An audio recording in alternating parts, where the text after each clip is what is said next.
So welcome to this podcast / gaming roundup because this week it's only me doing this week because the other three are currently not available, and yeah, I still want to get podcasts out.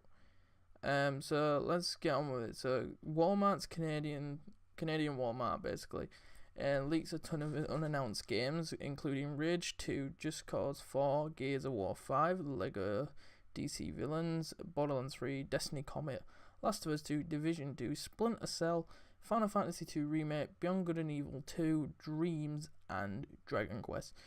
So why these games?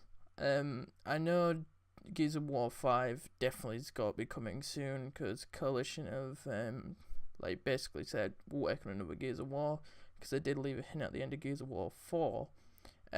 Borderlands 3's had teaser videos throughout its cycle being made, so that's pretty much confirmed. Last of Us 2 we know is coming, but I didn't know it would be coming this soon, so that's the bit that puts me off being this article being true about from the leak that Last of Us 2 is coming this year. I'm highly down it's coming this year.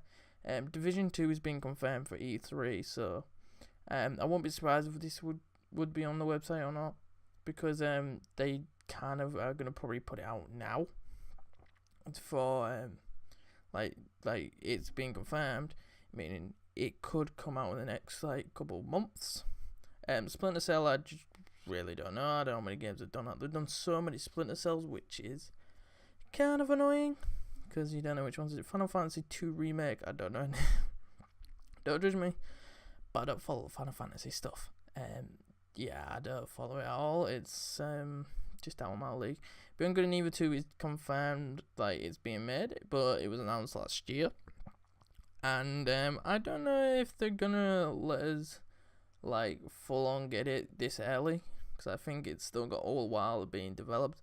I say give it another year and I think that'll come out. I think they're taking their time with Beyond Good and Evil 2. It's been in development for a long time, but I still think they are going to take their time with that game. Dreams, I don't know think about on Dragon Quest 2. I didn't even know about Dragon Quest 1. Lego DC Villains, I didn't know was a thing, because they did Marvel Heroes, they haven't done Marvel Villains, but they're doing DC Villains, which I'm very interested in. So they're probably going through the route of how these villains do all these actions they do. But coming off the unannounced games, ever since the Rage 2 got announced, the first game I said, I didn't know about Rage 1, but the account was deactivated. The Rage Twitter account was deactivated quite a while ago, but ever since that leak from the Canadian Walmart, basically got reactivated and started leaking a bunch of these images. And all of them on them, as far as I can see, except from one or two of them, is that it's got the numbers 514, meaning that, well, basically, they're going to reveal the trailer on the 14th of the 5th, which is on Monday. So tomorrow for this podcast going live. And then it is the Rage 2, because it's got the art style of Rage 2's character in the queue line. And according to people, that the one with the town square, you can actually make out the A stand of Anarchy, which is a big thing in Rage apparently. So that's pretty good. So we're going on about development here. An indie developer of a game called Crush almost wet themselves to meet deadlines. They laugh at it now, but they think they should put more effort into the game next time thinking about deadlines. And this is probably a massive deal, because why would you work yourself just for deadlines and money? Because they also said they work to death for money, which I'm not very keen on working on it for that.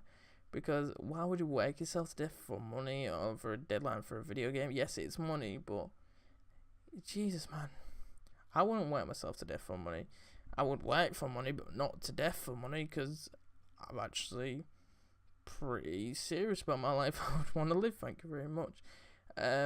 But when they're going in the future down the line with this, I think they should especially look at maybe talking to the publisher about actually extending their deadlines, because it would be a good idea if they could extend with the deadlines. It may delay the game, but be more development process, maybe improving the game, and maybe they add more content in, saying, oh, we're sorry we delayed the game, which would be good, which I like that understanding of it. Also, they should be able to estimate their deadlines more. Like they estimate like a couple months. Put the development like date they want to release it a couple months ahead of what they initially wanted to release it, so they've got more time just in case something goes wrong, like a level completely breaks, which is understandable, that can happen, or it's like some scripting code goes wrong. That would be really, really good.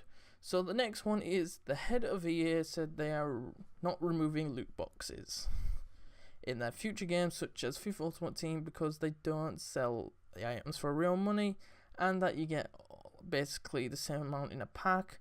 But when Belgium investigated EA's Star Wars Battlefront for microtransactions, if at the time FIFA broke the rules of the law of Belgium, which was at the time they were trying to find stuff in Star Wars, but they wanted to investigate FIFA.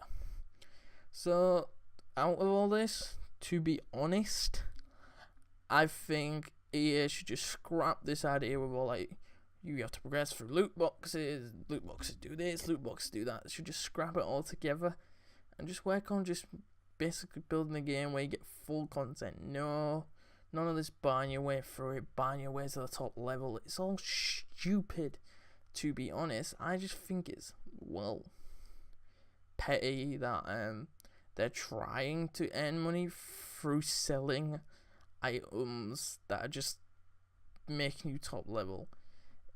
People buy the game to play the game, not to buy their way up to the top game.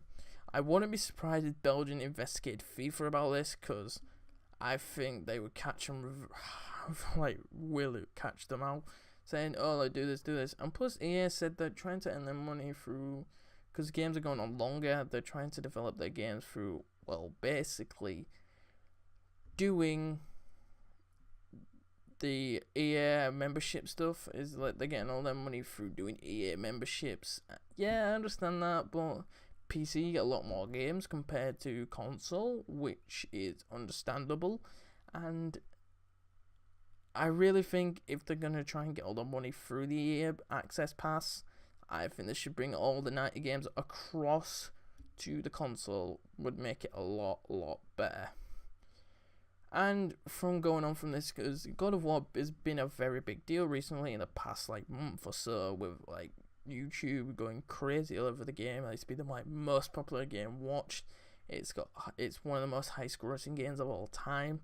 Is that EA have backed themselves into a corner since shutting down Visceral Games with God of War being very popular, because they said single player games are linear and no one wants to play them.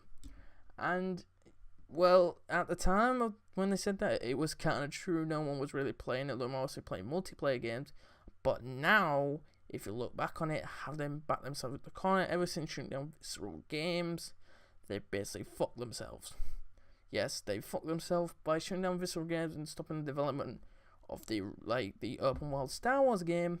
I believe that they should reopen Visceral Games so they can restart development on the Star Wars game, because if they're carrying on the way they're going right now, this multiplayer scandal that they're involved with, like, this happened, like, you buy it to buy this, yeah, they're not going to get anywhere. But if you create an open world game, there's loads of content for it, which has got a linear story, but got an open world.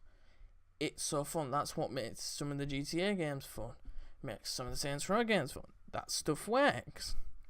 Which, adding content to a game for free at like no price, add it in a DLC that you can put, you pay for DLCs, put a bunch of content in that like Destiny does, but they haven't done it a lot recently. That stuff works. That's what sells. Not buying through boxes.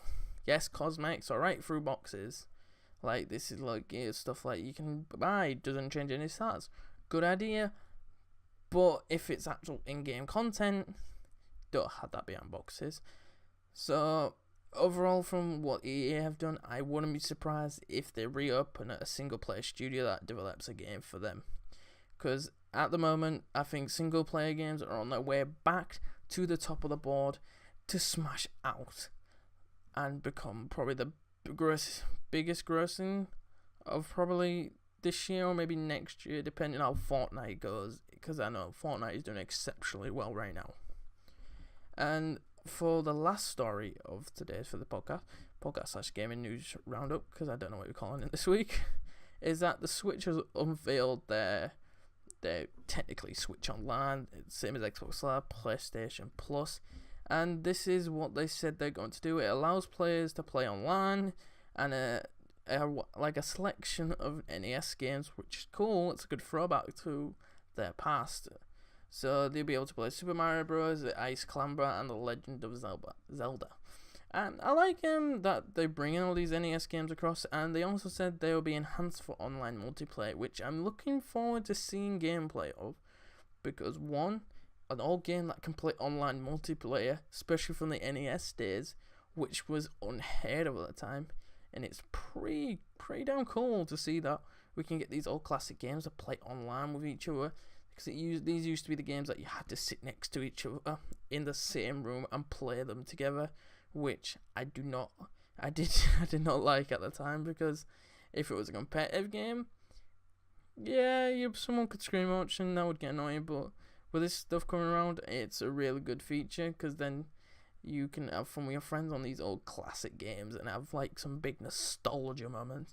They also said they allows you to save games to the cloud on the Switch, which is the only feature, because it's the only current console up to date that does not have a built-in free like save cloud, so that's literally on the console at launch.